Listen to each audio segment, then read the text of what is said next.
Muito boa noite a todos os nossos amigos e telespectadores que acompanham a Connect TV em diversas plataformas, pela TV, a cabo, em muitas operadoras no Brasil, também pelas redes sociais, pelo nosso aplicativo Connect TV Play e para quem também nos acompanha pelo nosso site, né, que tem o player lá, você pode estar sempre informado e acompanhando nossa programação. Hoje, o nosso convidado para o programa Política em Foco é o senador Marcos Pontes, eleito pelo estado de São Paulo, e ele já está conectado diretamente de Brasília, eu aqui de Portugal, e fazendo essa ligação aí para a gente poder bater um papo. Senador, um grande prazer falar com você, seja muito bem-vindo ao nosso Política em Foco. Deus, bom te ver de novo, né? Nós já conversamos aqui no Brasil, né? Anos atrás, na época de campanha, inclusive, mas é sempre muito bom falar contigo. Um abraço aí também para o Jefferson. O Jefferson fazendo a ponte aqui, que cuida dos bastidores. Senador, mais uma vez, né, reforço aí que é um prazer, e nós vamos começar falando aí um pouco mais desse seu primeiro ano, né, de mandato. Tem sido uma experiência como o senhor esperava? Como é que foi esse primeiro ano, estando num momento turbulento do Brasil, num momento onde há uma oposição muito forte ao governo Lula? Falando um pouquinho desse primeiro ano. Olha, eu tenho gostado muito, e deixa eu explicar por quê, né? Colocando uma frase assim, né? Vou dizer, mar calmo não faz bom marinheiro, né? Você precisa ter turbulência para poder se transformar num bom marinheiro, vamos chamar assim. E aqui, eu tive toda a experiência antes como ministro, então do lado do executivo, tanto de dois ministérios importantes, estrategicamente importantes do Brasil, o Ministério de Comunicações, o Ministério de Ciência, Tecnologia e Inovações, e a experiência do executivo me deu uma visão muito peculiar de como trabalhar aqui no legislativo agora, porque eu sentia ali no executivo as dificuldades ligadas às leis, às regulações, né, que nós tínhamos, e a questão de orçamento também, uma briga constante com relação a isso. E agora, do lado de cá, eu consigo dar continuidade nesse trabalho no legislativo, como, por exemplo, leis importantes para o Brasil, como a Lei do Bem, né, uma lei que tem uma grande participação no financiamento de pesquisa e desenvolvimento no país, o marco da inovação, o marco legal das startups. A gente está aqui, está na minha mesa, aqui na minha frente, para falar a verdade, né? Está exatamente aqui a Lei Geral de Atividades Espaciais. A gente vai ter uma lei semelhante também para toda a atividade nuclear no país. Inteligência Artificial, sou vice-presidente da Comissão de Inteligência Artificial, e, de certa forma, como eu venho com toda essa experiência de vida na área de ciência, tecnologia, inovações, empreendedorismo, etc., tudo isso aí acaba despejando aqui no Senado, acaba sendo utilizado, inclusive eu, entre aspas, num bom sentido, sou bem utilizado pelos outros senadores ou pelas comissões também, para opinar e para trazer aí o ponto de vista técnico sobre vários aspectos. Lógico que nós temos todo o cenário do país, não é o cenário que nós gostaríamos de ter, né? Eu digo isso por vários aspectos, né? Isso não é uma afirmação ideológica, isso é uma afirmação prática. Quem me conhece sabe que eu sou bastante prático, pragmático, né, nas coisas que eu faço. E a gente vê as dificuldades que nós estamos enfrentando, nós enfrentaremos ainda com a nossa economia, por exemplo, um setor extremamente importante para o país, obviamente, que está na base de tudo, e outros problemas que têm sido observados. Então, nós aqui, um grupo de senadores conservadores, nós temos 22, 23 senadores nessa ala, né? Nós lutamos aí para defender os direitos, defender a democracia verdadeira e absoluta que o Brasil precisa ter, e é uma luta constante. Às vezes a gente ganha, é uma democracia, afinal de contas, às vezes a gente perde algumas dessas batalhas, mas isso nos incentiva a continuar lutando cada vez mais. É importante falar um pouquinho até antes da gente entrar nas polêmicas políticas, que são muitas, e tenho certeza que muitas das pessoas que estão nos acompanhando querem esse lado, mas eu queria aprofundar até um pouco mais nessa parte do trabalho. O senhor falou que acaba sendo muito bem aproveitado, utilizado, troca muita informação, evidentemente, como sendo talvez a maior referência nessas áreas que o senhor mesmo citou, entre os próprios senadores. Agora, a pergunta é, mesmo sendo da oposição e na hora de construção de novas leis, de projetos, de trazer novas tecnologias, de interagir com outros países, com outros mercados, tal, tem havido espaço real para o senhor desenvolver o seu trabalho para além do campo político, ou seja, para essa parte técnica, para essa parte da construção de leis, de novos caminhos para o Brasil? Tem bastante. Aqui, o Senado, eu diria que é a instituição mais importante do ponto de vista de coordenação e estruturação, tanto do setor político, de cuidar da democracia, depois a gente vai falar um pouco sobre essa área, mas também no setor de articulação, tanto do setor produtivo, com a comunidade científica, com todos os setores do país. A gente acabou de passar agora por uma reforma tributária que vai ter uma transição muito grande e ainda tem muitas discussões esse ano com relação aos projetos, né, de lei complementar que a gente vai ter que trabalhar para ajustar todos os valores dessa reforma tributária. Mas também nos dá, por exemplo, eu sou o presidente da Comissão Brasil, do ponto de vista internacional, sou presidente da Comissão Brasil, República da Coreia, né, Coreia do Sul. E esse trabalho é um trabalho bastante interessante por causa também, aí vem um outro aspecto da minha vida, né, eu sou embaixador da ONU para desenvolvimento industrial, ou seja, trabalhei 20 anos com a NASA, ou seja, a parte internacional também é muito conectada comigo. Eu faço parte da Comissão de Relações Exteriores, também sou vice-presidente da Comissão Brasil Estados Unidos, a gente agora está implementando a Comissão Brasil-União Europeia, né? Então eu faço muito essa parte internacional aqui também. E o Senado permite que isso seja feito de uma forma bastante ampla, né? E bem feito, isso aí traz muitos benefícios para o Brasil, tanto na assinatura e na ratificação de contratos ou de acordos internacionais importantes. Você vê, eu tive uma oportunidade muito interessante, que eu, como ministro, eu assinei a participação do Brasil no CERN, né, que fica na Europa, em Genebra, que é a Organização Europeia de Pesquisa Nuclear, né, o maior acelerador e colisor de partículas do planeta. Isso é importante para os nossos pesquisadores, para as nossas empresas, indústrias, etc. Então, eu assinei a participação do Brasil, que, diga-se de passagem, tinha sido convidado desde 2008, e nunca tinha sido tomada nenhuma providência. E aí, quando eu assumi o Ministério, em 2019, né, com o pedido da comunidade científica do Brasil, eu fui lá, renegociei o acordo e assinamos o acordo. Então, eu tive a oportunidade de assinar o acordo no dia 22 de março de 2022 e depois, como senador, de aprovar a participação do Brasil aqui na Comissão de Relações Exteriores e no plenário, no mesmo dia, inclusive. Então, você vê que isso é uma coisa importante, você poder ter esses dois lados, né, novamente, como a gente estava falando também na parte executiva. Interessante. Muito interessante. Senador, o seu posicionamento, normalmente, ele é muito ponderado, mesmo quando tem opiniões fortes, a sua postura não é uma postura espalhafatosa ou de gritaria, o senhor não é barulhento por natureza, acho que é coisa de astronauta isso, o astronauta tem que fazer tudo muito comedido, com muito cuidado, muito calculado. E muitas vezes, ou algumas vezes, eu tenho percebido que nas redes sociais, essa postura comedida, ela acaba recebendo críticas ferozes dos seus próprios apoiadores, ou da direita conservadora, vamos dizer, dos chamados bolsonaristas raiz, aquelas terminologias que eles vão criando, né? Como que o senhor tem lidado com essas críticas que cobram uma postura que não é sua e que o senhor nunca disse que teria? Olha, de forma ponderada. Eu quero dizer com isso o seguinte, né?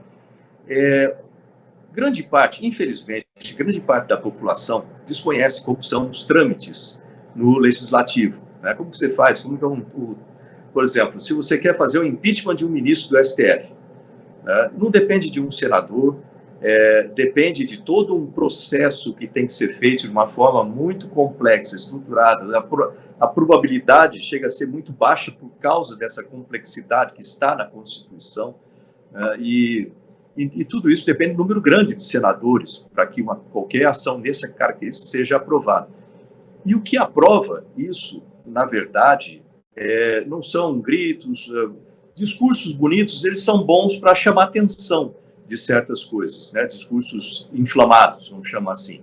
E nós temos os nossos senadores, os nossos deputados que fazem essa tarefa, né? E nós trabalhamos em parceria. A tarefa que eles fazem é importante nesse sentido. E a tarefa que eu faço também, de articulação, de convencer através de credibilidade, através de conhecimento, através de leitura, eu leio tudo que então eu conheço, né? E com isso, esse trabalho de articulação também é muito importante. Na verdade, ele é o que gera votos. Você precisa convencer. Você tem 20 parlamentares na direita, você tem 30 parlamentares na esquerda, você tem 50 no meio, né? Você tem 30 e tanto no meio ali.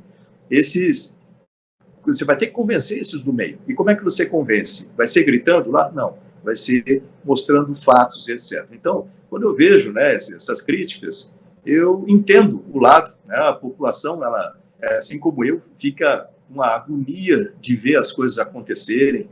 Você vê, muitas vezes, o STF, através, não do STF inteiro, mas de um ou outro ministro, né, tendo atitudes antidemocráticas, né, e contra o que a Constituição prevê, inclusive, o que é ruim demais, né, para a gente ter isso.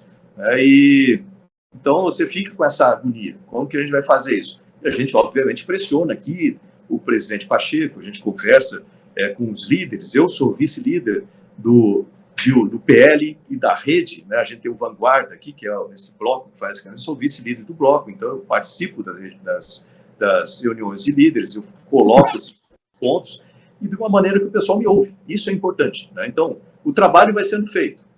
Isso é lógico, vai ter gente que entende, gente que conhece, reconhece, vê isso, e tem outras pessoas que não sabem o que acontece e acabam criticando. Então, o que a gente chama na área militar como tiro amigo. Né? Você está vindo para pousar, você acabou de participar da batalha lá, está com um tiro do inimigo, você vem para pousar e recebe tiro da sua própria antiaérea. Mas, se fosse militar, isso é punido com pena de morte, o tiro amigo. Aqui nós não estamos nesse lado. É alta traição, aí não pode. Mas vamos lá. Senador, vamos começar a entrar com as polêmicas, até porque o senhor tocou em uma delas aí, que talvez seja o maior embate, a maior polêmica desses últimos 2 ou 3 anos na política brasileira. É a extrapolação vamos dizer, das prerrogativas do STF, influenciando ou tentando influenciar e fazer goela abaixo coisas que deveriam ser do Poder Executivo, ou que deveriam não, que a Constituição diz que são do Executivo ou do Legislativo. O senhor usou algumas palavras ponderadas, mas outras nem tanto, como autoritarismo. O senhor considera que há ministros, e se quiser nominá-los, até porque já vi em algumas falas suas nominando, estão com uma sanha autoritária preparada, programada? É uma coisa, faz parte de um planejamento? Bom, primeiro é importante colocar para aqueles que estão nos acompanhando que o país, né, idealmente tem que viver uma democracia absoluta, vamos chamar assim. Não existe a democracia relativa, como o presidente Lula falou em outro dia sobre isso. Isso não existe em lugar nenhum. Ou tem ou não tem. É 0 ou 1. Democracia, ela tem que ser absoluta. E dentro da democracia, existem alguns pilares que são importantes e precisam ser preservados, que são difíceis de alcançar e fáceis de perder. Então, entre eles, né, a gente pode citar aqui alguns principais, que são, por exemplo, a liberdade. Quando eu falo liberdade do cidadão de expressar as suas opiniões, liberdade de qualquer cidadão, né, de se reunir, de pacificamente se manifestar, né, a liberdade da imprensa, e muitas outras liberdades, liberdade de religião, por exemplo. Isso é pacífico, isso aí não se pode perder. Né? O problema é quando você entra em certas situações em que você vê essas liberdades sendo tolhidas. Isso é muito preocupante. E é assim que começam as ditaduras, é assim que começam assim começa a afundar vamos dizer assim, um país através da sua política, através do seu regime. Aliás, hoje em dia o pessoal não estuda mais na escola o que era forma e regime de governo, né, que é importantíssimo saber dessas coisas, mas quando você vê isso aí acontecendo, você começa a ficar muito preocupado com os destinos do país. Outro pilar importante da democracia é o equilíbrio entre os poderes. Nós temos 3 poderes: o executivo, que tem as suas funções específicas de utilizar os recursos públicos para prover, né, vamos dizer, os benefícios básicos para a população, quando a gente fala de educação, saúde, segurança, prover as políticas públicas para permitir que o país avance ou para alavancar certos setores do país, sempre tendo em vista o bem da população, através, aliás, afinal de contas, democracia é poder do povo, e é a população que nos coloca aqui. Nós aqui representamos a população, tanto no legislativo como um todo, quanto no executivo, como alguns cargos do executivo, outros são escolhidos e indicados, né, pelo presidente, mais especificamente, por governadores e assim por diante. Mas é importante levar em conta essa função do executivo. O legislativo tem a sua função específica aqui, né, que em fazer leis, olhar para frente no país, vamos chamar, nós olhamos para frente, em fazer as leis que têm que ser obedecidas por todos os brasileiros. Deixa eu ressaltar isso: por todos os brasileiros. Não importa se é o faxineiro, como era meu pai, não importa se é o ministro do STF, não importa se é o presidente da República, todos têm que obedecer às leis. E as leis são feitas aqui no Legislativo, e são feitas aqui porque nós somos uma democracia e nós representamos a população. Então, é a população fazendo as leis aqui no país, ou mudando as leis, conforme a necessidade. E aí você tem... e outra coisa, o Legislativo tem a função importante de fiscalizar o Executivo, na sua utilização dos recursos públicos, ou no tipo de trabalho que eles precisam fazer, né, se as políticas estão sendo implementadas da maneira correta, em relação a todos os problemas que o Executivo pode ter e causar, e também o Judiciário. É função aqui exclusiva, e aí é exclusivo daqui do Senado, a fiscalização do STF, que é o órgão máximo do Judiciário lá. E o Judiciário tem a sua função específica, né, obviamente, em utilizar as leis, vou ressaltar esse ponto, em utilizar as leis existentes, não é criar leis novas, não é criar, através de jurisprudência, modificar qualquer entendimento de lei ou usar o que tipo seria uma legislação positiva ou negativa, ou seja, usar vazio, mudar aquilo que não existe, mudar aquilo que existe. Eles não têm essa função, eles têm a função de julgar, e principalmente o STF, ele tem a função de julgar se alguma coisa aqui é constitucional ou não constitucional. Tem que defender, proteger a Constituição como um todo, e não mudar a Constituição, que isso é função daqui.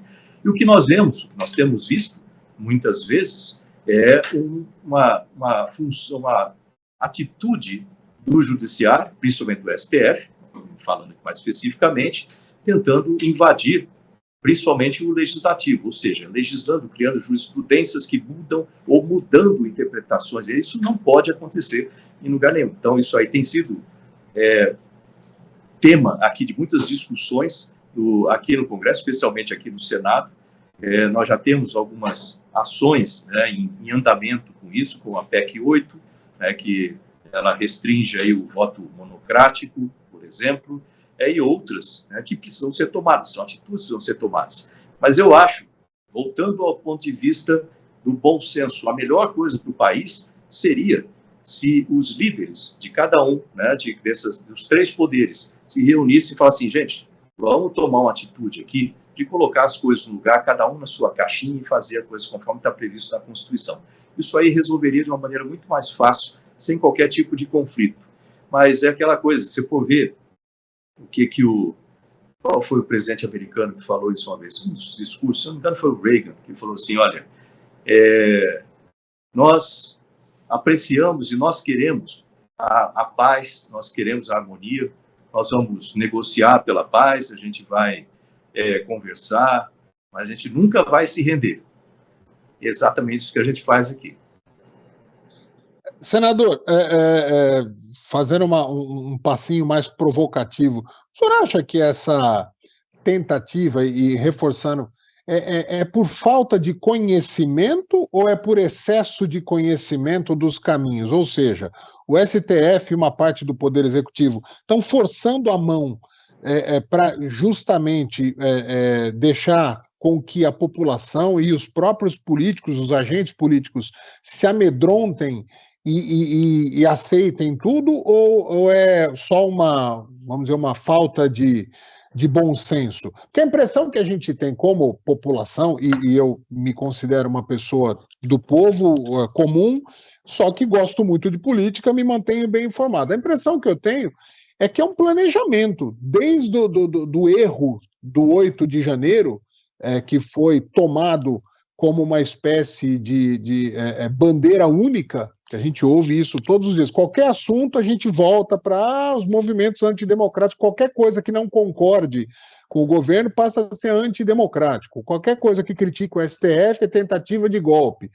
Eles conseguiram transformar esse discurso único numa forma de amedrontar a população e agentes públicos e, de certa maneira, parte da imprensa, infelizmente a maior parte da imprensa, repete isso com uma força que a gente duvida um pouco se o Brasil ainda é uma democracia ou não. Como é que o senhor enxerga essa sensação que eu tenho? Olha, eu acho que o principal que está na raiz de tudo isso aí é algo que a gente pode chamar de narrativa.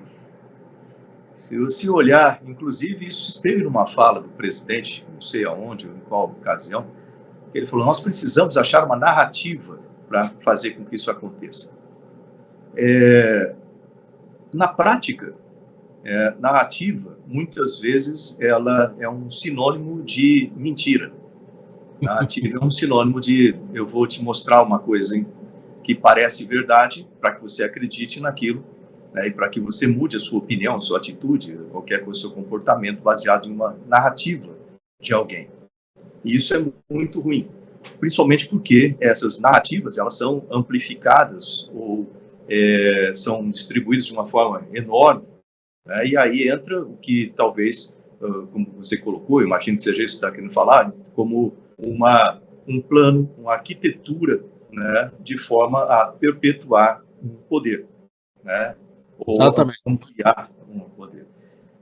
Aí vem o seguinte, eu acho isso, primeiro, injusto, segundo, bastante injusto com a população como um todo, né, que passa a ser enganada por essas narrativas, segundo, bastante muito ruim do ponto de vista de maldade também, né? E, por final, acho bastante ingênuo. Você vai falar assim, por que ingênuo? Porque basta você ver na história da humanidade, todas as vezes em que existe uma luta, uma disputa muito grande entre poderes, ou disputa por poder entre pessoas com grande influência, no final não fica bom para ninguém. No final das contas, todo mundo perde. E no final das contas, todo esse império montado em cima de narrativas, ele se destrói igual um castelo de cartas. Porque a verdade, ela sempre vai prevalecer. E a vontade da população, uma hora ou outra, ela vai prevalecer. E essa vontade, ela vai surgir a partir do momento em que a população tomar conta, tomar ciência de que foi enrolada, de que foi enganada e de que tudo isso está sendo manipulado por algumas pessoas. E a partir desse momento, tudo vira, tudo se transforma. E isso aconteceu em várias ocasiões na humanidade, né?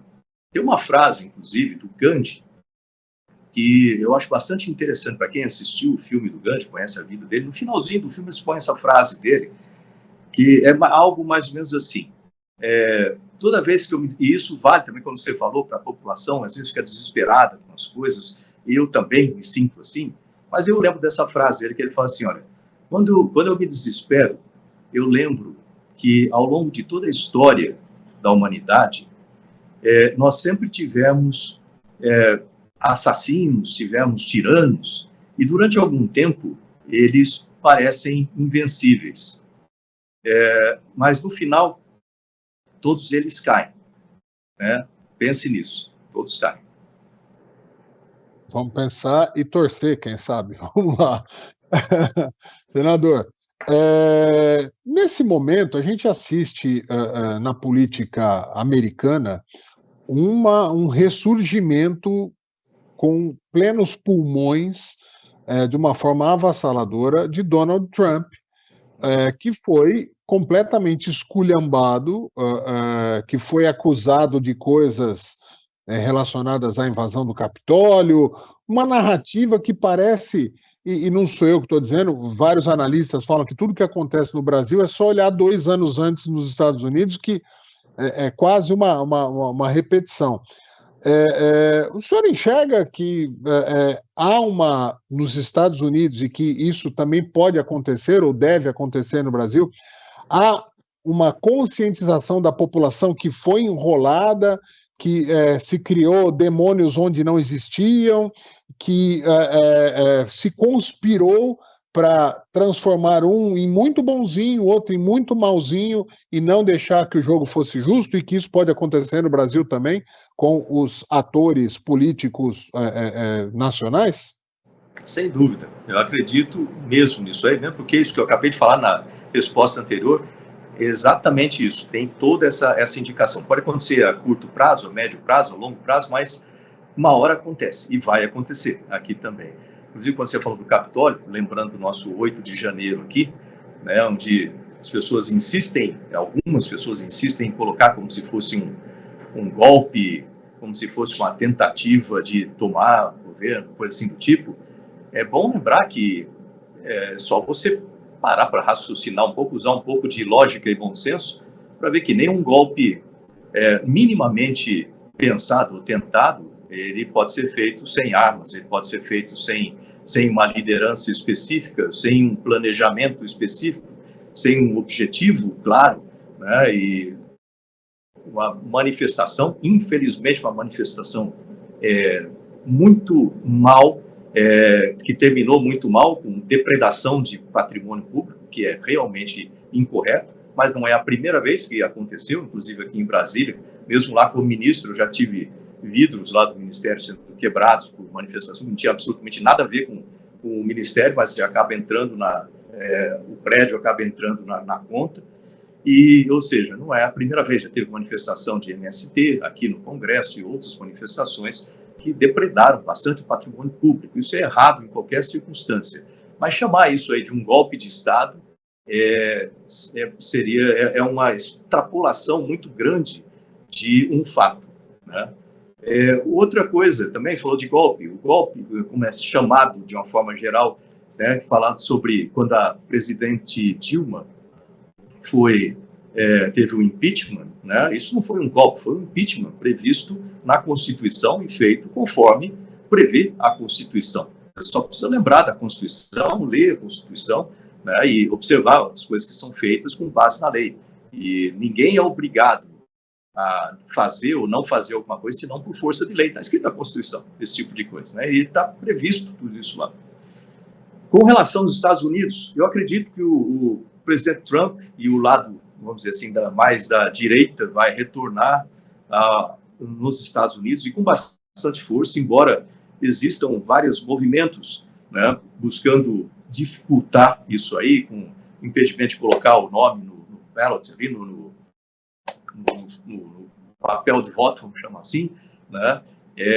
E outras ações, mas, de novo, quando a população quer e quando ela percebe, né, o que está acontecendo de verdade, e uma hora ou outra essas informações chegam, as coisas mudam. E lá nos Estados Unidos está acontecendo esse efeito.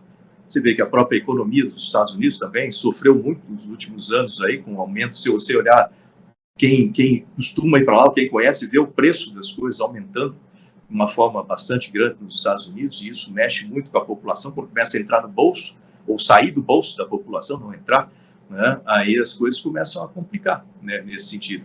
E esse ciclo acontece sempre da mesma forma, entre um governo mais de esquerda, né, tanto do centro para a esquerda, vamos dizer, do centro para a direita, em todo esse espectro. Os governos mais da esquerda, geralmente a economia do país vai sendo gradualmente dilapidada, ela vai degradando a economia. Aí depois precisa entrar um governo de direita para corrigir a economia com medidas mais práticas, mais austeras, mas que trazem aí, mais, no final das contas, mais empregos, mais empresas participando, melhor rendimento do país, superávit, etc. E depois, quando as coisas estão boas, existe aquela tendência do pessoal querer ir para o lado mais fácil de novo, aí volta, né, para as tendências da esquerda e o ciclo se repete. Aparentemente, a gente precisa de um pouco mais de educação e pragmatismo para que tudo isso se mantenha do lado certo. Só a título de informação, se não me engano, foi em Iowa, no estado de Iowa, o nome do Trump foi impedido de aparecer na papeleta de votação e quem ganhou as eleições foi nenhum dos outros, ou seja, mesmo entre os republicanos, as pessoas preferiram não escolher nenhum candidato com a ausência do nome do Trump, mostra um pouco a força com que o Trump parece estar retornando à Casa Branca ou está a caminho da Casa Branca. Senador, falando ciência, tecnologia, a gente ouviu muito esse discurso ciência, ciência, ciência, vacina, vacina, vacina, e nós estamos com um problema de saúde pública gravíssimo acontecendo no Brasil, que por enquanto chamado de surto, ainda não tem nome de epidemia, da dengue, assustando e matando muitos brasileiros. Como o senhor está acompanhando esse assunto, o que o senhor pode nos dizer a respeito disso? De novo, para não falar que, assim, né, parece... Aqui na minha frente, na minha pasta que eu uso lá, no plenário, um discurso a respeito de dengue, né? O que acontece? A data, que é no dia 19 de abril de 2023, né? 19 de abril, eu subi na tribuna e falei a respeito do problema da dengue, da necessidade que o país teria de tomar atitudes e sair do comum, né? Porque nós temos aqui no Brasil os programas que vão casa a casa, vão ver se tem foco de água, foco do mosquito, etc., de criador de mosquito. Isso é normal, a gente já faz isso aí. E se a gente tem um surto acontecendo, significa que o que a gente está fazendo não é o suficiente. A gente precisa fazer mais. E esse fazer mais inclui, por exemplo, a aplicação. Existe, né? Muito foi falado sobre vacina, e vacina é importante, né? E aí um ponto que às vezes o pessoal me pergunta, você é a favor? Lógico que eu sou a favor de vacina, sou a favor de vacina. Eu fui o cara no Brasil, no Ministério de Ciência e Tecnologia, que fez com que o Brasil saísse do status de produtor de vacinas com tecnologia de fora para se tornar um país com capacidade de desenvolver vacinas próprias no país. Foi na minha gestão do Ministério de Ciência, Tecnologia e Inovações. Então, vacina é importante. Nós colocamos lá também recursos, e já está em construção, o Laboratório de Nível de Biossegurança 4, lá no CNP, em Campinas, Centro Nacional de Pesquisa em Energia e Materiais, um laboratório de nível de biossegurança 4 significa que se tiver a próxima pandemia, vai ter outras pandemias. Próxima pandemia foi uma pandemia de, sei lá, ebola, alguma coisa que seja altamente letal, contagiosa, a gente precisa ter um laboratório que tenha capacidade de fazer isso. Não tem nenhum na América Latina, para você ter uma ideia. Agora o Brasil vai ter o único da América Latina e o único do planeta que é colado num acelerador de partículas, vai permitir acelerar o desenvolvimento de vacinas, remédios, né, para qualquer coisa. Bom, e aí você vê, dia 19 de abril, eu falei a respeito do problema da dengue. Nada foi feito, né? Nós já temos mais de 360 mil casos e mais de 40 mortes no Brasil com isso, com dengue agora. Agora, o pessoal tem falado mais a respeito, agora entrou em estado de emergência e etc.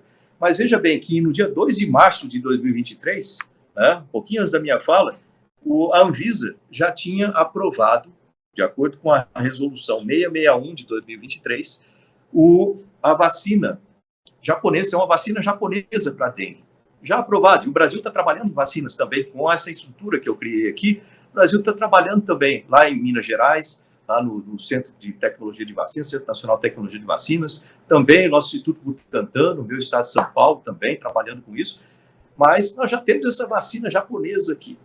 Por que não usar? Por que não distribuir? Por que a gente não fez isso para a população antes? É difícil de explicar uma situação dessa, entendeu? E vai explicar para as pessoas que estão, para as famílias das pessoas que estão morrendo lá. E, além disso, né, tem outras coisas.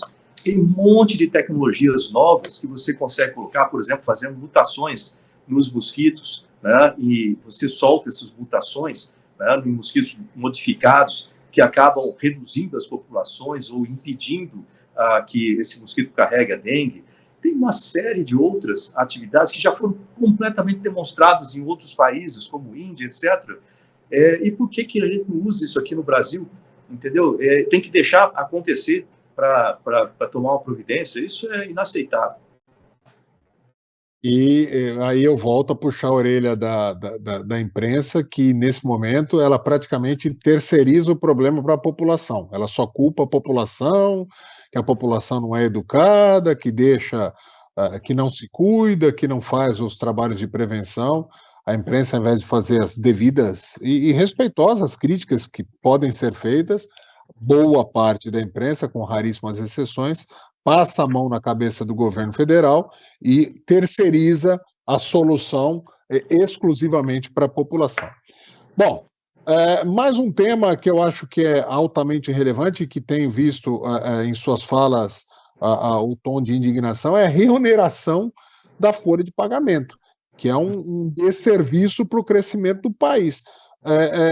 Qual a explicação que pode ser dada, a não ser uma sanha por mais arrecadação para cobrir esse jeitão faraônico do governo petista?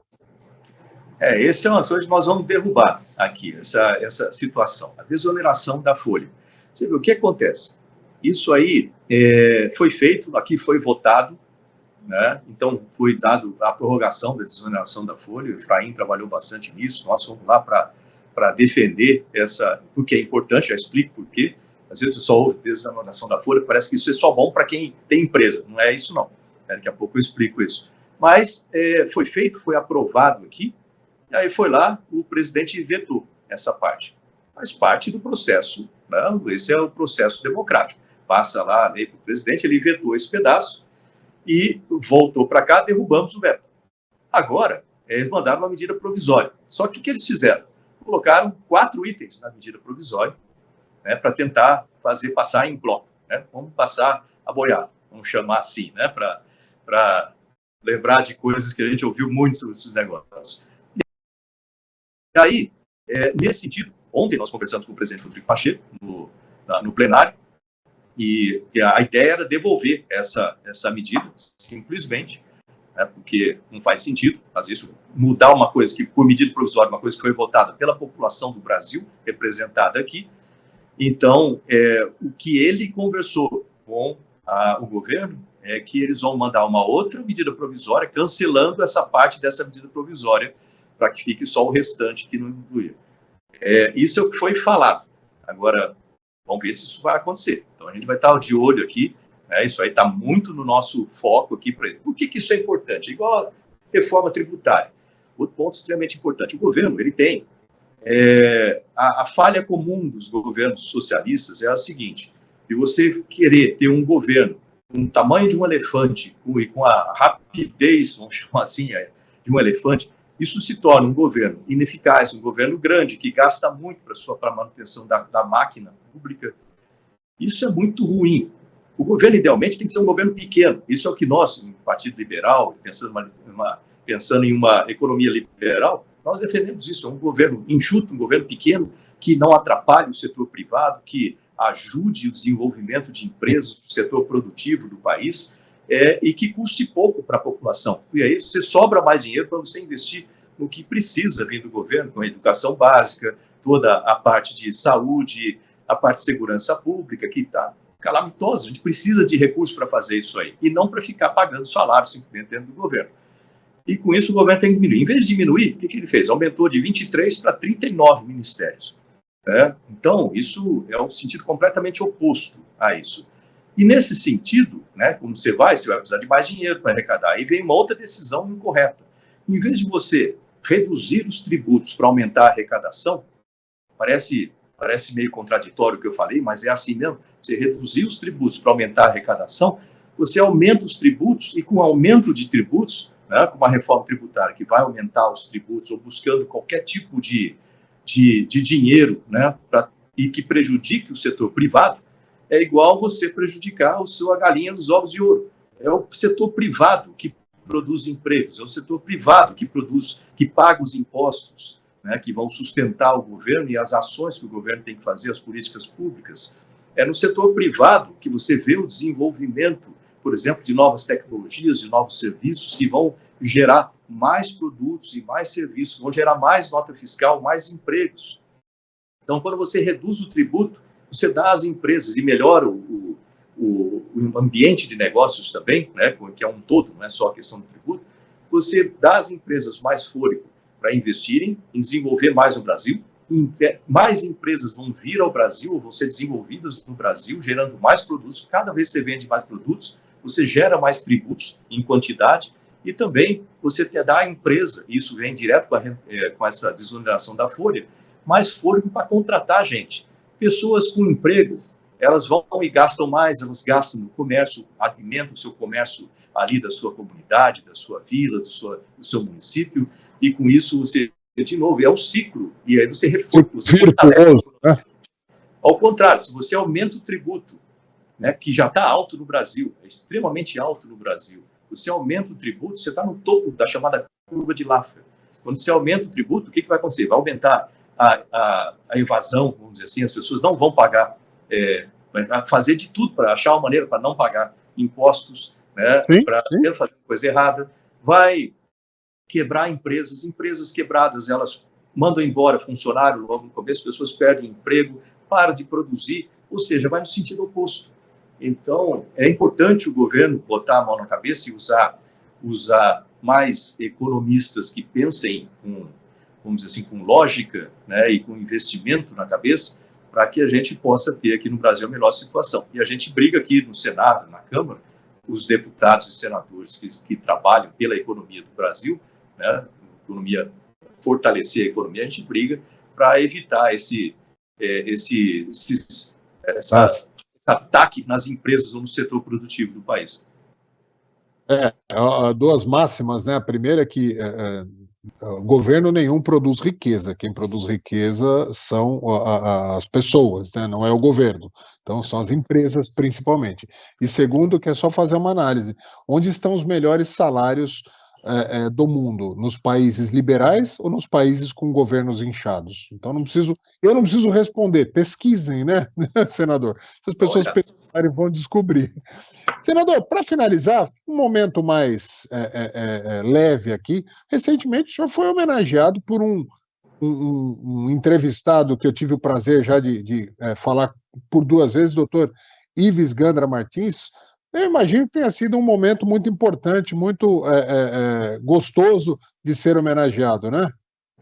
Olha, foi uma honra muito grande, um momento ali de muita emoção, porque o doutor Ives Gandra Martins, ele é uma referência, não só na área jurídica, por onde ele é bastante conhecido, logicamente, por décadas de trabalho, um trabalho muito bem feito nesse setor, pelas suas opiniões, sempre muito ponderadas também, mas muito acertadas, né?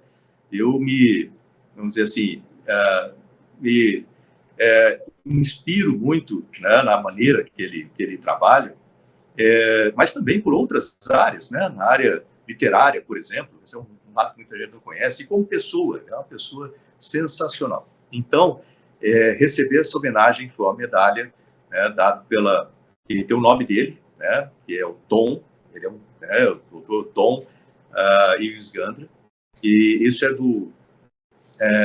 do William Shakespeare, é um instituto internacional, né, que faz de honrarias, que faz essas homenagens. Então, eu fiquei muito honrado no sentido real da palavra. Assim. Às vezes o pessoal fala essas coisas meio sem base no coração, né? Falando de coração, fiquei muito, muito honrado, né, de poder receber essa medalha da mão dele. Isso foi muito importante. Eu não sei se o senador sabe que o doutor Ives Gandra só tem um grande defeito, muito grave. O senhor sabe qual que é? Não. Ele é São Paulino.